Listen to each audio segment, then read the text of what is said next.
Thank you very much, ladies and gentlemen. I am from Scotland, having a wonderful time here. Thank you.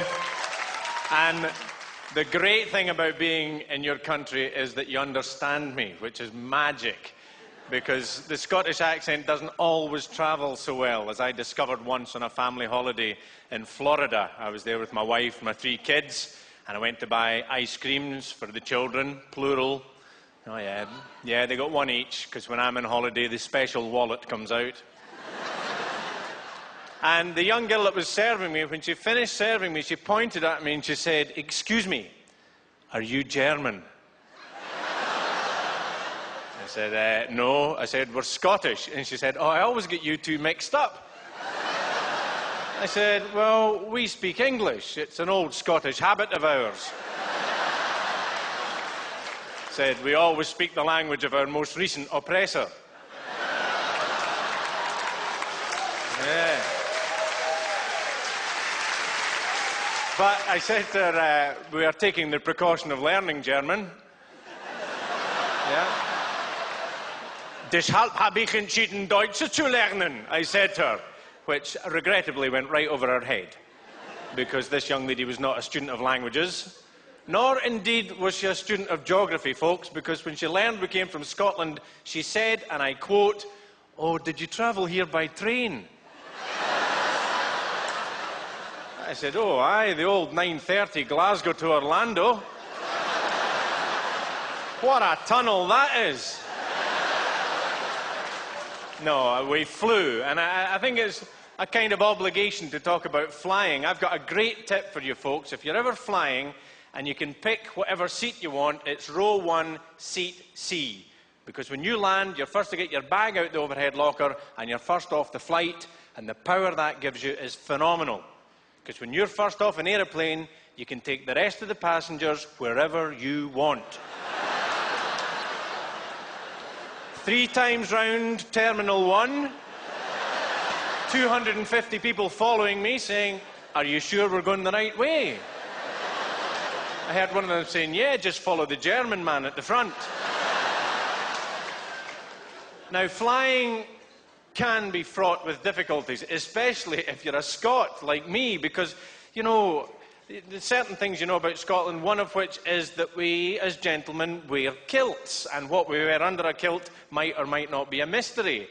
And can I just tell you, I was flying once. I'd been to see my national soccer team, football as we call it, and I was flying home after the game on a Wednesday morning, because it had been played on a Sunday, and it was 11 o'clock flight in the morning. I'd stopped drinking breakfast at about 9:45, right?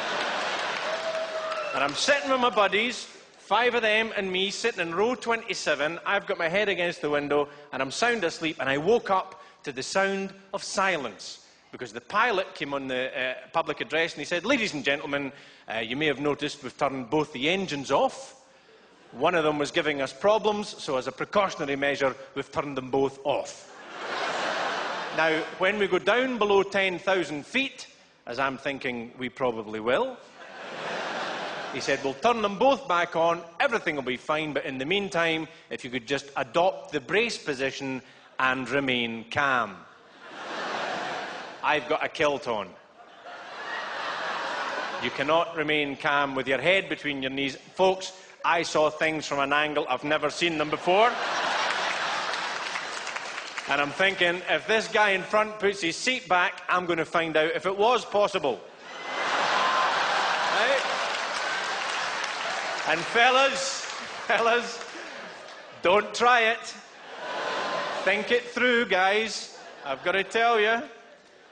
Can you imagine somebody turning up from the airline company going, "Bing bong, hello, Mrs. MacAulay. Tragic. Your husband Fred, well, he survived the impact. He choked."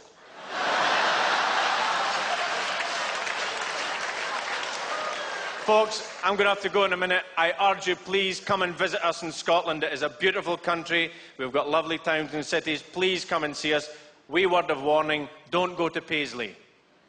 It's a rough area. I was in Paisley once. I saw in the newspaper that a man had been savaged by a pit bull terrier, had him by the throat. 9 times out of 10, this leads to death. But luckily, said the Paisley Express newspaper, luckily, a passer-by was able to break the dog's skull open with his baseball bat. A passer-by. I have read all the sports pages I can in Scotland. There is no baseball in Paisley. Got to tell you guys, I've done that routine on television in Scotland, and the TV company received letters of complaint from the good people of Paisley. They got 3 letters. Apparently everybody that could wrote. Montreal, thanks for your hospitality. Thank you very much indeed. Good night.